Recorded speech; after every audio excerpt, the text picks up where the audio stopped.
Oi, gente, estamos retomando o Resenha Pod.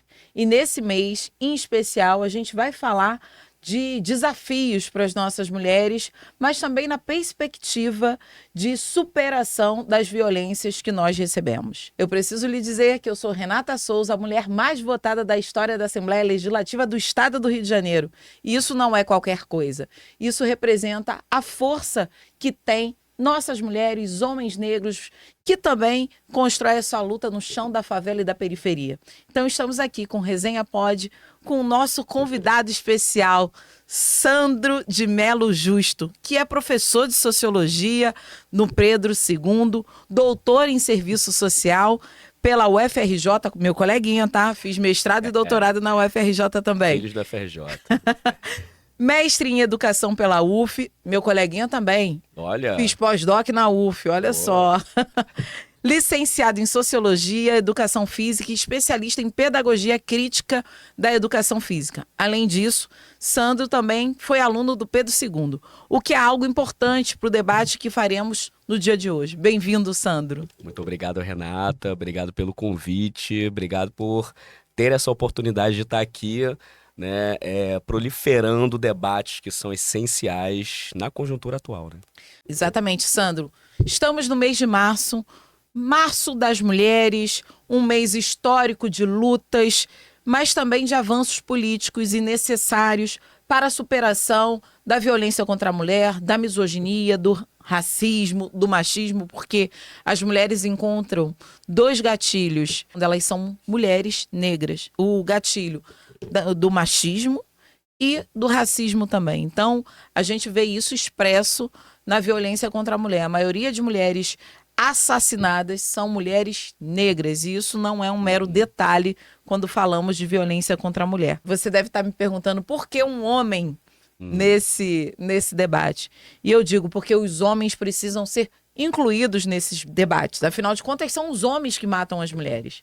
E nós precisamos falar da machosfera, da misoginia e de toda a lógica red pill que a gente tem visto colocada nas redes sociais. Por isso, Sandro, as circunstâncias nos trazem a ouvir e também ter percepções de como podemos superar essa situação. Um caso recente que chocou a todos nós enquanto sociedade foi exatamente o estupro coletivo que ocorreu com alguns alunos envolvidos. Sim. Que eram do Colégio Pedro II. E que depois, mais 2 casos foram revelados. Inclusive, um dos casos eu atendi na Comissão de Defesa dos Direitos da Mulher, na Sala Lilás, uma Sala Lilás que funciona há 3 anos na Assembleia Legislativa, com trabalhos de assistência social, psicologia, também advogados, a primeira Sala Lilás em Casa Legislativa do Brasil. E nós atendemos uma das meninas que foi estuprada por um dos meninos. E temos outros casos, né? A gente está falando do estupro coletivo, mas também dessa misoginia, dessa violência contra a mulher que resultou no feminicídio das Alane e da Laís, né? Dentro do Cefet, no horário de trabalho. Um cara que não poderia aceitar que fosse chefiados por mulheres.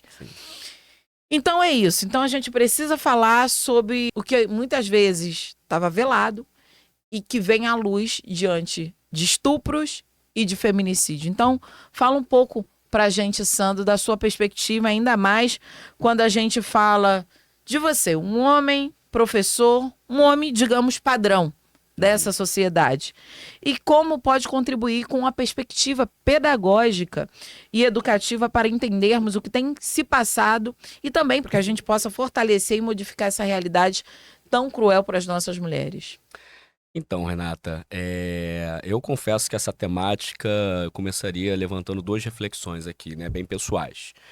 Essa temática é uma temática que tem me atravessado demais enquanto educador, enquanto homem, né, que se vê, né, sempre cercado de homens que possuem muita dificuldade para quebrar, né, o que a gente chama de silêncio dos homens, né? Então é muito notório, né, o quanto que os homens por fazerem parte de um grupo social privilegiado, numa estrutura patriarcal e machista, é muito mais fácil para os homens manterem esse silêncio, essa broderagem, né, que é uma palavra que a gente utiliza muito hoje em dia, porque manter esse silêncio significa se manter na sua zona de conforto, né? Então, no momento que os homens rompem com esse silêncio, isso obrigatoriamente tira os homens da zona de conforto. Qual é a tendência de um grupo social privilegiado? Manter seus privilégios. A tendência, socialmente falando, acaba sendo essa. Então essa temática tem me atravessado demais, muito por conta disso, né? Porque eu considero que é uma tarefa extremamente urgente, né? Romper esse silêncio.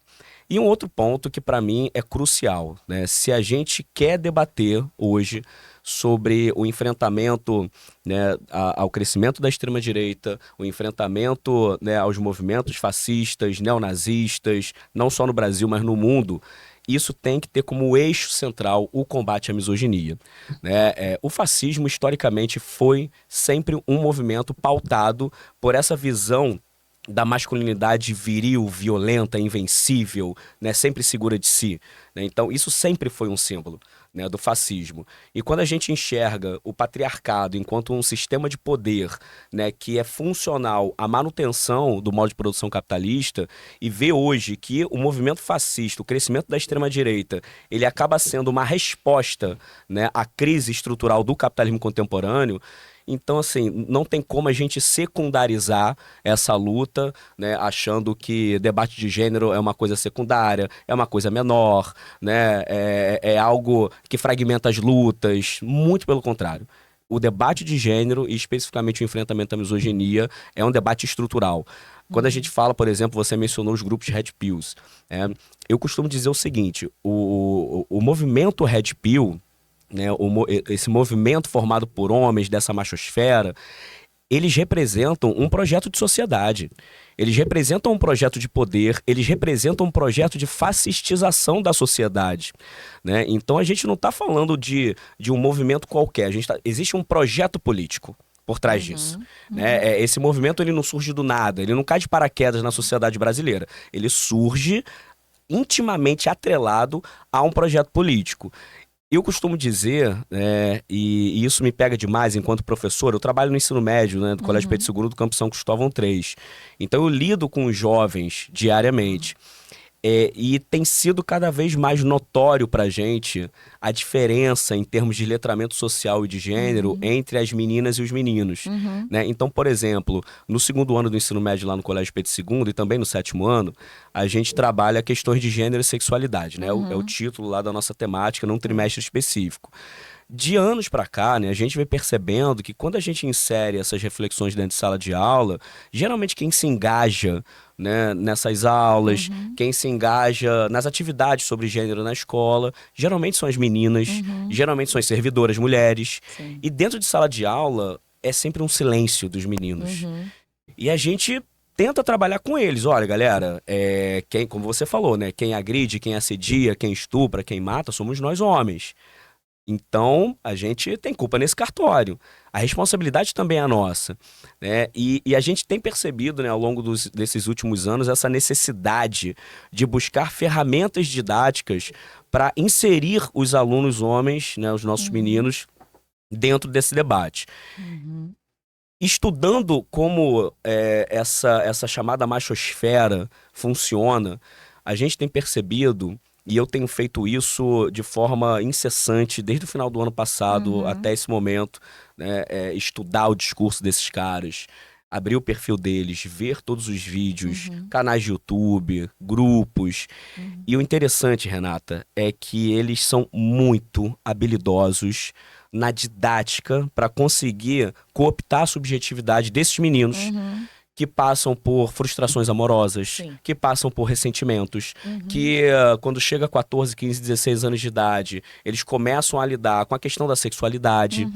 É uma masculinidade frágil, né? Porque isso não consegue dominar as meninas, as mulheres da maneira que gostaria. Essa machosfera acaba tomando lugar também nas redes sociais. Sim. E aí, Sandro, você trouxe uma coisa que eu achei muito interessante, que foi com relação ao capitalismo, né?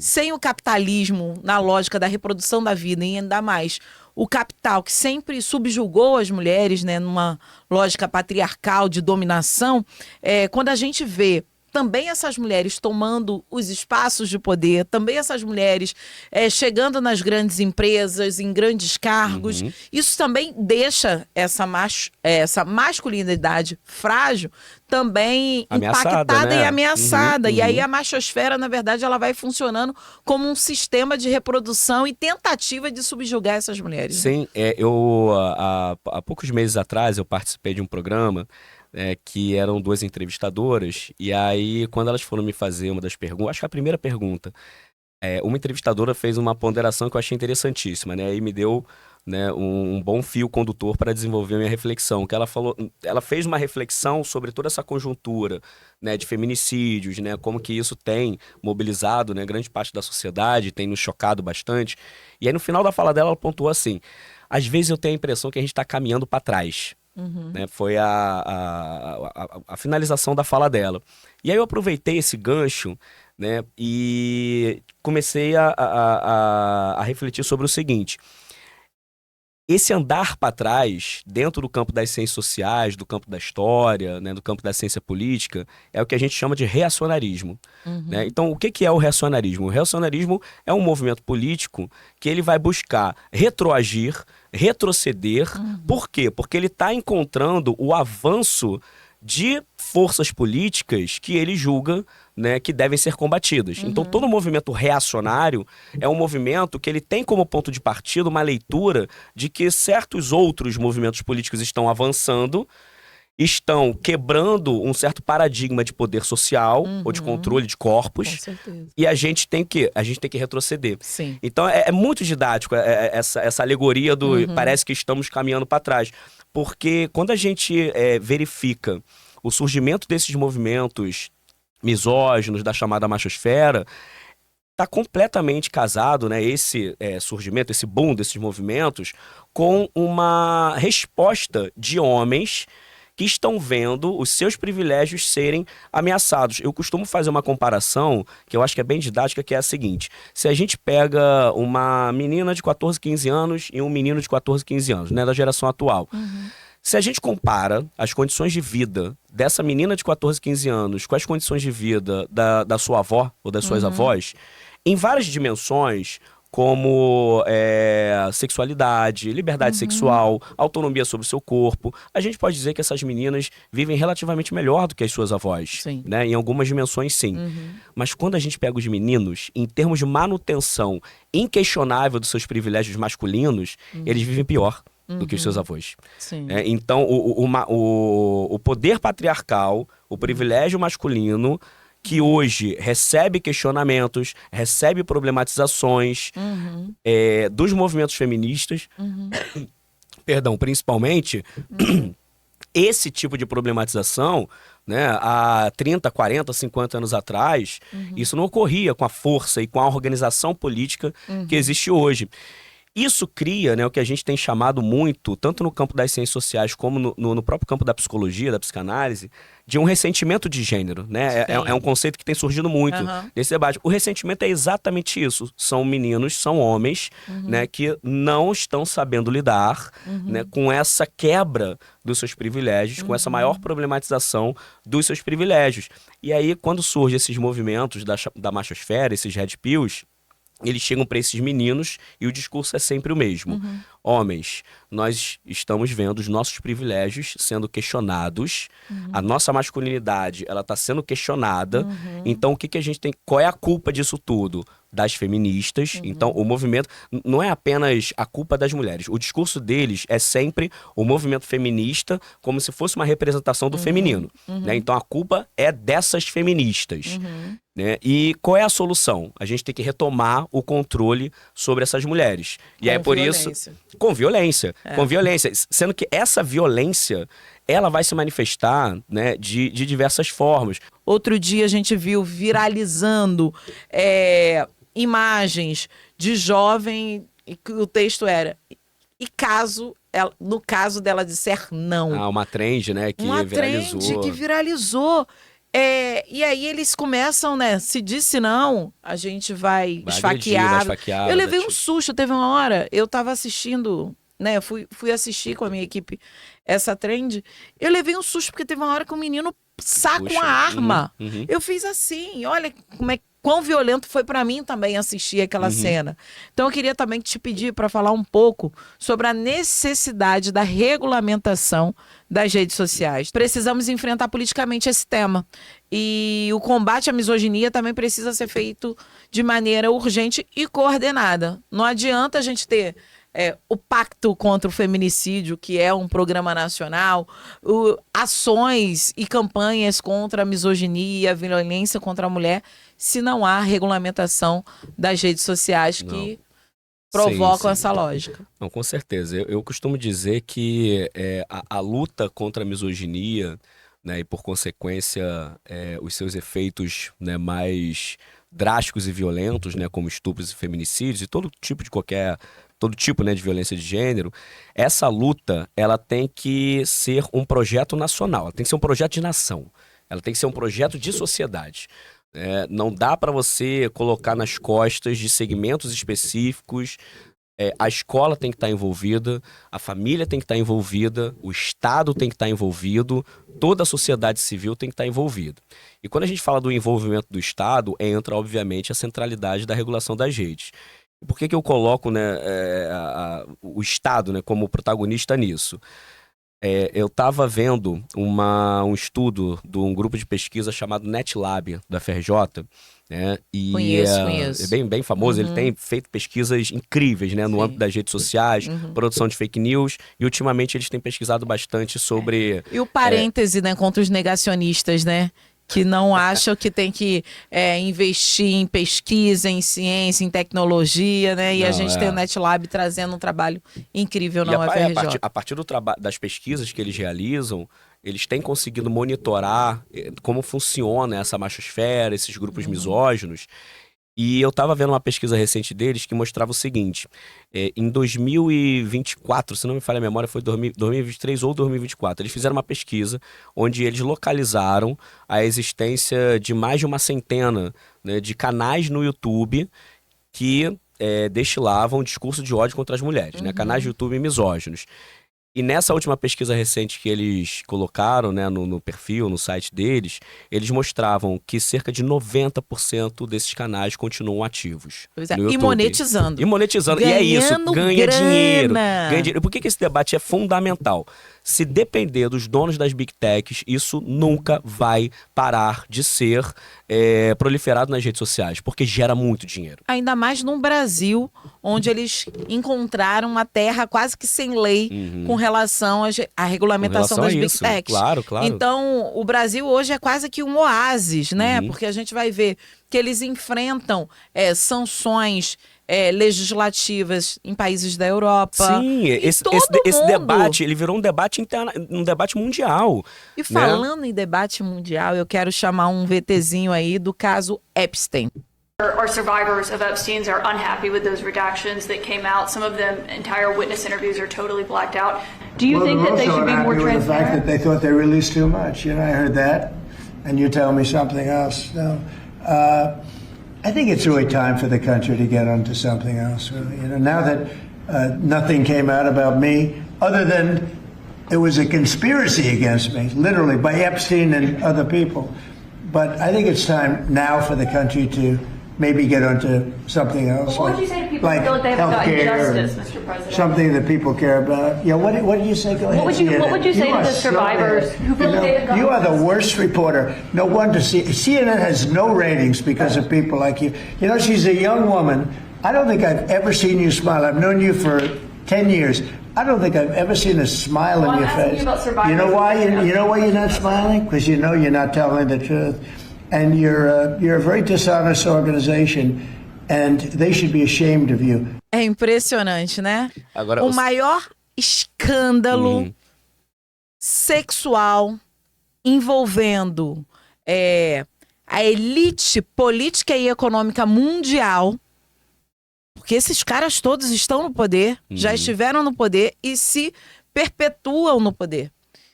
E o Trump ainda, né, quando uma jornalista pergunta para ele ainda aproveita para atacar a jornalista. E tem um momento da fala dele que eu acho que é bem simbólico, né? Que ele diz o seguinte: você é uma mulher jovem, te conheço há 10 anos e eu nunca vi um sorriso sair do seu rosto. Então, olha como essa fala dele demonstra essa visão machista, né? De que a mulher, ela tem que sempre, né, transparecer felicidade, sensibilidade.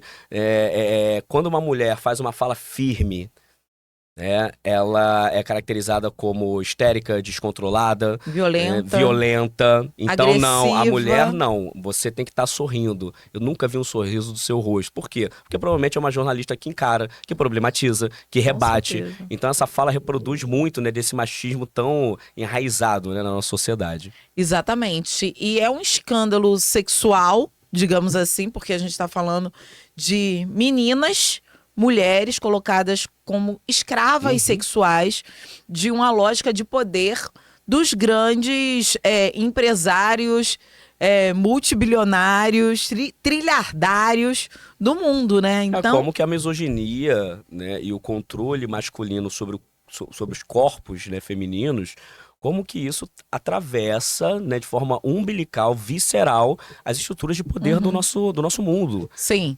Agora vamos aqui pro nosso dever de casa. Por favor, pode soltar Bolsonaro? Bolsonaro virou réu por incitação ao crime de estupro. A decisão foi da Justiça do Distrito Federal. Na época, Bolsonaro ainda era deputado federal e, em discussão com a colega Maria do Rosário, também deputada, disse que jamais a estupraria por ela não merecer.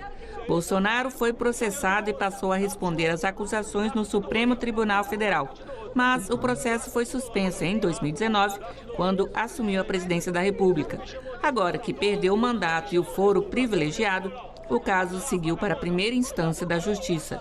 A decisão de torná-lo réu por incitação ao crime de estupro foi do juiz Omar Dantas Lima, da Terceira Vara Criminal de Brasília. Um caso que demonstra que a cultura do estupro ela é aceita, né? A discussão política se tornou no não te estupro porque você não merece, porque você é feia. Sim. Então, olha o tamanho do escândalo. Essa pessoa foi presidente do Brasil. Inclusive, toda a bancada votou contra, toda a bancada bolsonarista votou contra o salário igualitário entre homens e mulheres desempenhando a mesma função. Então, a lógica misógina, machista, ela esbarra nessa lógica da cultura do estupro também, né? Sim, né? A postura do Bolsonaro, e aí eu acho que é triste dizer isso, mas a gente tem que trabalhar, né, com a realidade que existe, né, e não com a realidade ideal. Eu lembro que quando o Bolsonaro foi eleito, alguns analistas, né, cientistas políticos, começaram, né, a tentar interpretar, cara, por que, né, que esse cara chegou à presidência. E eu me lembro de ler uma análise na época que ela falava mais ou menos, acho que o título era mais ou menos assim, Bolsonaro ganhou porque todo mundo tem um Bolsonaro na família. Né? O que ele quis dizer com isso? Né? O Bolsonaro, né, e essas falas como essa, né, essa fala, né, representa muito de uma cultura patriarcal, machista, que está muito enraizada na nossa sociedade. Né? Então, é triste ver, né, que muitos homens, por exemplo, olham para esse tipo de fala e não veem, né, foi só uma piada, não tem nenhum problema, ou até ri de falas como essa. Então, é por isso que hoje eu estou completamente convencido que a principal tarefa, né, dos homens que são minimamente alinhados com a luta feminista, que enxergam a urgência do combate à misoginia, a nossa principal tarefa é chamar essa responsabilidade para si e trabalhar diariamente na conscientização de outros homens. Os homens, eles são parte do problema, então eles têm que ser parte da solução. Assumir essa responsabilidade, chamar essa responsabilidade para si, eu acho que...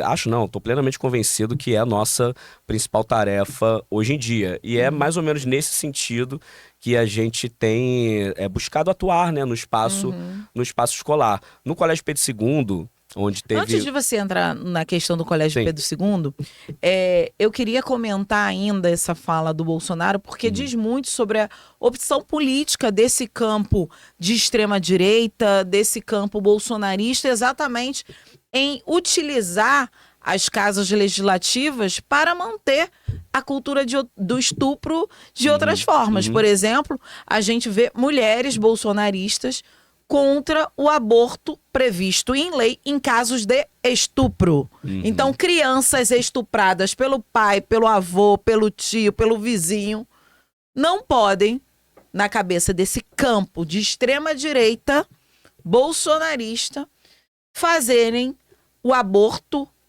que redundou de um estupro.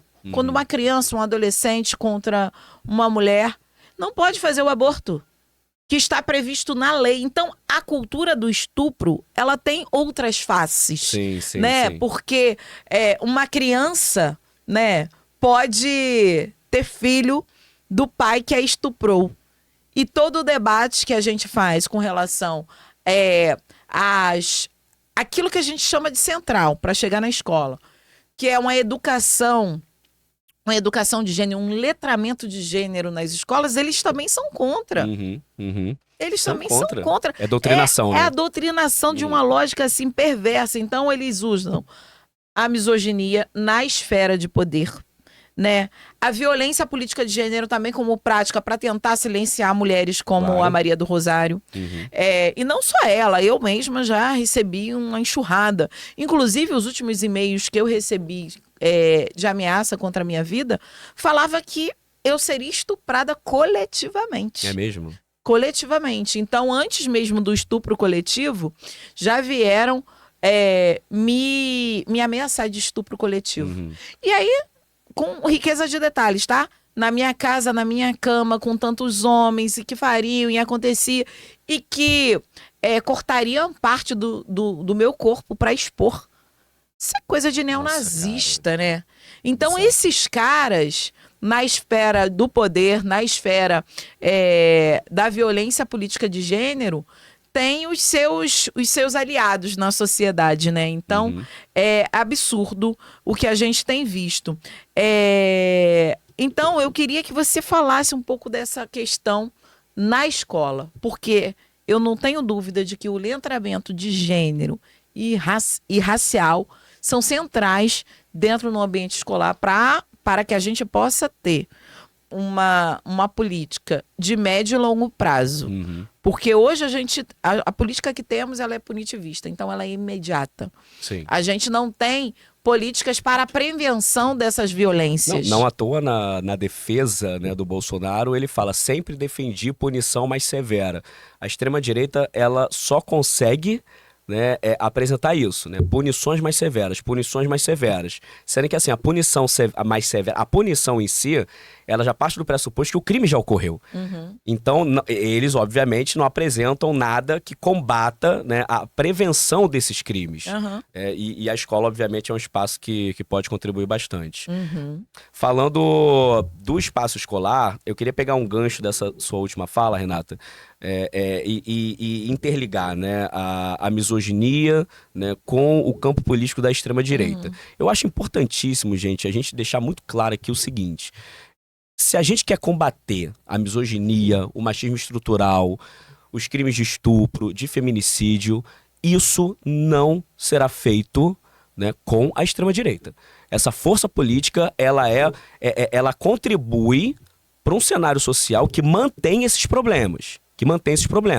Né? Você muito bem colocou a violência de gênero dentro do âmbito político, e eu vou pegar um gancho aqui do campo educacional, que é o seguinte: um dos movimentos da extrema-direita que mais se fortaleceram por volta das primeiras décadas ali dos anos 2000, foi um movimento chamado Escola Sem Partido. Ele surge em 2004, ele ganha muita força a partir de 2014, e a partir de 2014 começam a surgir parlamentares, Brasil afora, querendo aprovar leis que proibissem educadores, profissionais da educação nas escolas públicas e privadas de trabalharem conteúdos que eles caracterizavam e continuam caracterizando até hoje como doutrinação ideológica. E gênero era o conteúdo. Isso que eu ia falar agora. E gênero era o carro-chefe. Continua sendo. Continua sendo, sempre foi, né? O que eles chamam de ideologia de gênero. Exatamente. Então, não retira dá... até gênero alimentício da história, porque nem gênero alimentício pode entrar no debate da escola. Cara, é uma questão, assim, que eu tenho frisado muito. A gente precisa retomar esse debate, porque o movimento Escola Sem Partido em si, ele a partir de 2016 em diante, ele foi perdendo um pouco de força, porque nenhum projeto deles acabou sendo aprovado, porque tanto o Ministério Público, né, quanto o STF, obviamente, né, colocavam, olha, isso fere a liberdade de ensino dentro do espaço de sala de aula.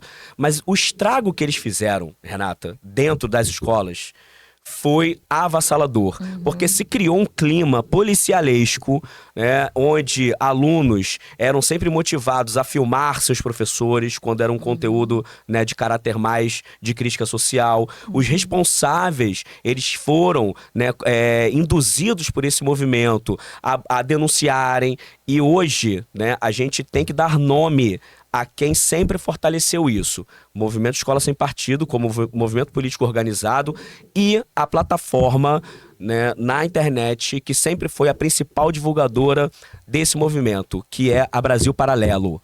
A gente tem que falar sobre essas plataformas, porque, por exemplo, recentemente,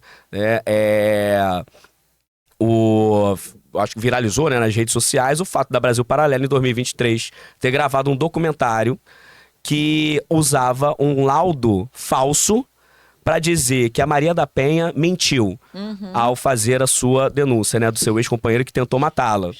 Então, ela já sofreu essa violência, que culminou, né, na criação da lei, e depois ela teve que enfrentar outras violências. E aí se comprovou que foi utilizado um laudo falso, e aí 4 réus, né, estão respondendo agora a esse processo. Mas aí eu penso o seguinte... Inclusive, com a participação do agressor dela. Do agressor, sim. Né? Ele é um dos réus. Ele é um dos réus. Ele é um dos réus. E isso demonstra o quanto que a perseguição ela se mantém contra as mulheres que ousam desafiar, ousam denunciar. Eles continuam perseguindo porque eles não toleram que as mulheres tenham algum tipo de ação. E a Maria da Penha tá viva para falar, mas a que custo? Porque ele foi tão covarde que ele atirou nela dormindo. Pelas costas. Sim. É um nível. E aí a gente vê que a violência contra a mulher tem esses níveis, né? O estupro é um nível de subjugar o corpo dessa mulher e ela nunca mais vai esquecer daquilo, né? É um nível de que...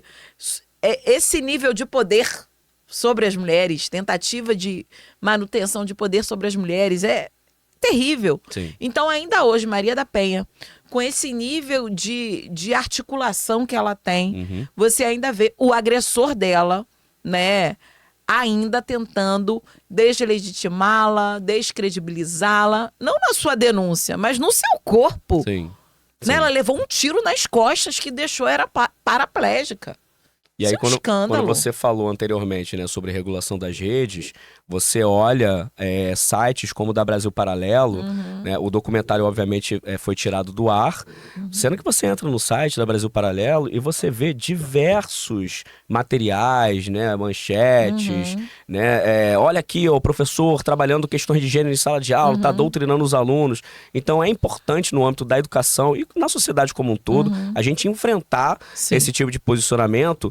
E no âmbito, dentro, né, do campo da escola, eu hoje tenho militado bastante sobre a necessidade da gente não somente investir no letramento de gênero como um todo dentro do espaço escolar, mas especificamente com os meninos, Renata. Sim. Especificamente com os meninos. No dia 23 agora, eu vou participar de uma roda de conversa com os meninos Maravilha. do Colégio Pedro II lá do campus Humaitá, né, que foi a unidade que envolveu, né, 3 alunos nesse crime de estupro coletivo. E eu acho que um dos caminhos mais importantes é justamente esse. E eu tenho participado de alguns debates, né, sobre masculinidade, e eu tenho apresentado, né, caminhos possíveis para dialogar com esses meninos. E eu tô muito convencido que um dos caminhos possíveis é chamar eles para a seguinte reflexão. Essa masculinidade hegemônica que tem como ponta do iceberg crimes como o feminicídio e o estupro, essa masculinidade, ela serve para manter os privilégios dos homens numa sociedade patriarcal, mas ela também tem um ônus, aos homens. Esse ponto de reflexão eu acho que é muito interessante. E eu costumo dialogar, né, com meus alunos muito nesse sentido, porque a gente vive numa sociedade patriarcal que diz, né, que ser homem é ser o provedor financeiro, ser, né, o pegador, ser, porque é uma masculinidade heteronormativa, né, ser o pegador, tem que ser o infalível, tem que ser um cara que não demonstra insegurança, que não demonstra nenhuma fragilidade. Eu falei, porra, cara, isso é sufocante. Nossa. Em certa medida, isso pros meninos, né, isso é sufocante. Então, Sim. assim, fazer essa reflexão com eles de que esse tipo de masculinidade também traz um ônus pros homens, eu acho que é uma porta de entrada muito interessante, assim, pra levar a reflexão dos meninos, né, que a gente tem que debater sobre masculinidades. Perfeito. Então, Sandro, a gente pode considerar importante o letramento de gênero e de raça, a regulamentação das redes sociais, a criminalização da misoginia, porque não é qualquer coisa, afinal de contas, precisam ser responsabilizados quem, Isso é fundamental. Quem não só espalha, né, fake news, quem faz a manutenção dessas redes de ódio contra mulheres. Sim. Então é fundamental. Eles pregam o ódio contra as mulheres e chamam para ação. Né? Para ação, para praticar esse ódio em forma de violência, em forma de estupro, em forma de assassinato. Então isso é muito importante e a gente tem que criminalizar também esses criminosos, porque não tem outro nome. Eu não vou chamar de movimento o Red Pill. Isso para mim Mas não é associação movimento. criminosa, né? Isso é uma associação criminosa. Então Red Pill são criminosos e precisam ser responsabilizados como tal. E, para a gente chegar aqui, para os nossos finalmente, obrigada pela sua participação, pela possibilidade da gente ouvir, porque, no final das contas, esse debate não pode estar restrito só com nós, mulheres. Os homens precisam, além de ser responsabilizados, trazer uma coparticipação para a solução desse problema, para a solução Com certeza. que não é individual, ela é coletiva, a solução precisa ser uma solução enquanto sociedade, porque nós falhamos enquanto sociedade quando cada mulher é violentada, estuprada, assassinada, essa sociedade está falhando e, portanto, a resolução desse problema precisa ser coletiva. E aí, dizer para você, Sandro, que a gente está com um trabalho importante na Comissão de Defesa dos Direitos da Mulher, que presido na Alerj, com relação a essa sala lilás, em que a gente falou aqui no início do programa, mas para deixar também o nosso telefone aqui para vocês entrarem em contato é um 0800, então você pode entrar em contato em caso de qualquer tipo de violência contra a mulher. Dizer também que a gente entrou com um pedido de CPI do feminicídio. A gente espera que tão logo seja implementado na Assembleia Legislativa, justamente para que a gente possa ter ações concretas para frear a violência contra a mulher que leva ao feminicídio. E eu não tenho dúvida, as instituições que são patriarcais e misóginas no seu cerne também está falhando. A gente pode falar de sistema de justiça. A gente viu outro dia um juiz falando que um pedófilo de 35 anos, Tribunal de Justiça de Minas Gerais, um pedófilo de 35 anos foi absolvido porque o juiz considerou que ele tinha uma relação familiar, um círculo familiar, então pedofilia tem outro nome agora. Então o sistema de justiça também tem que ser responsabilizado nesse processo. Então nesse sentido, a gente segue junto na luta pela vida das nossas mulheres, para as nossas mulheres viverem em plenitude e não viver com medo de atravessar uma rua, com medo de andar numa rua escura, com medo de pegar um ônibus, porque aqui no Rio de Janeiro a gente teve 2 casos de estupro dentro de um ônibus. Inclusive, uma das pessoas estupradas foi uma senhora de 71 anos. Então é escandaloso o que a gente tem visto, né? A mulher, ela não está segura dentro da sua casa, dentro do ambiente de trabalho, como a gente falou aqui do caso da Alane e também da Laís, mortas no Cefet. Essa mulher não está segura no transporte público. Ela não está segura em lugar nenhum. Que sociedade é essa que naturaliza isso? Então, Sandro, muito obrigada. Sigamos juntos. Quero deixar aqui... Se você me permite, Renato, posso fazer duas últimas ponderações, assim, que eu acho que eu queria muito pegar esse gancho desse duplo feminicídio no Cefet. né, para falar de uma forma bem sintética aqui, né, eu acho que um dos nossos desafios pedagógicos, né, hoje, nessa questão do letramento de gênero, na conscientização principalmente dos meninos e dos homens, é fazer com que nós homens consigamos compreender que esse duplo feminicídio no Cefet, ele não nasce ali.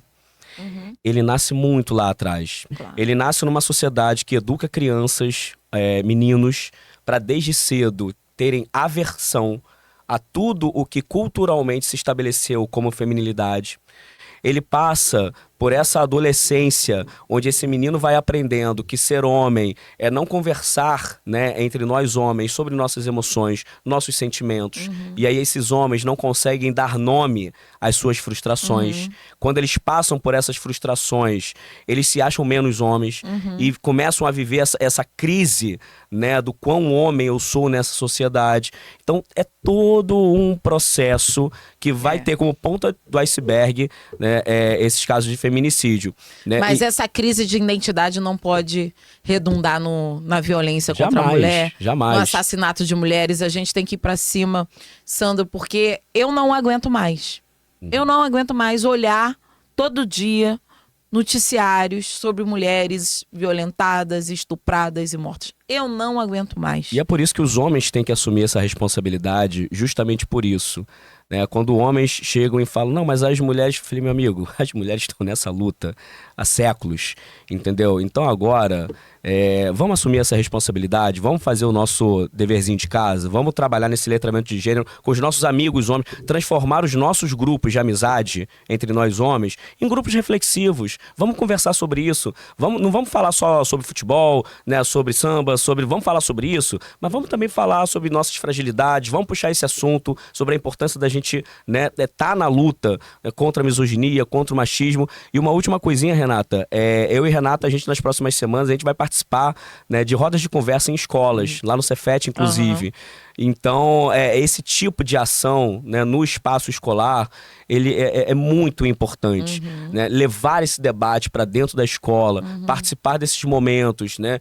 Contribuir para o letramento, né, de toda a comunidade escolar.